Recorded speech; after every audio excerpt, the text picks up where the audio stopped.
Dave, would you like to make any points there? Cost of living is a potent issue right now, would you concede there's not a lot of politicians can do? I know your government's cut the fuel excise for 6 months, but beyond that, there are limitations, aren't there?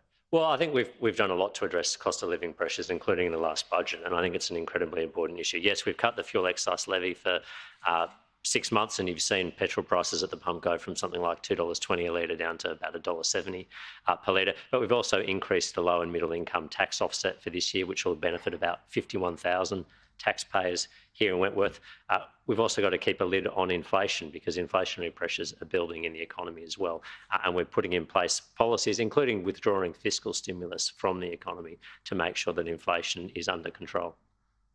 Now, Allegra, just on the hung parliament question that Paul put to you, there hasn't been a Labor member for Wentworth ever. Will you have that in mind when you make that call? Look, I will absolutely. I have the community of Wentworth very much in mind if it comes to that situation. And it's really about what are the values of this community and how to make sure that you best represent it. And whatever happens, whatever parliament we have, whether we have a hung parliament or majority of either side, I will be advocating, I'll be legislating, and I'll be voting on the basis of what's important to this community. Because this community doesn't have a voice. We are one of the most socially progressive communities in the country, but that's not what we're getting in terms of even the recent situation in terms of the candidate for Warringah and her comments. We are also one of the most environmentally focused communities in this country, but we have a situation where Australia is out of step with the rest of the world in terms of climate change. We've got Tony Abbott's climate change targets in 2030, and we also have very much a business-focused community. And the business community I'm speaking to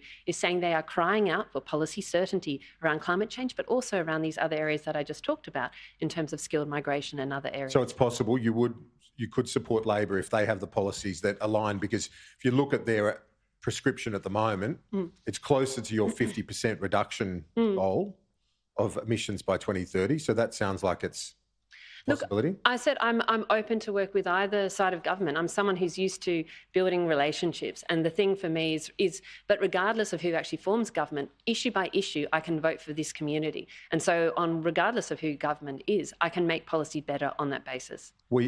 Dave? Look, I just have to respond here. I don't think you're answering Paul's question with respect. This is one of the most important questions that any independent will face in their first term of parliament or in any term of parliament, in the event of a hung parliament.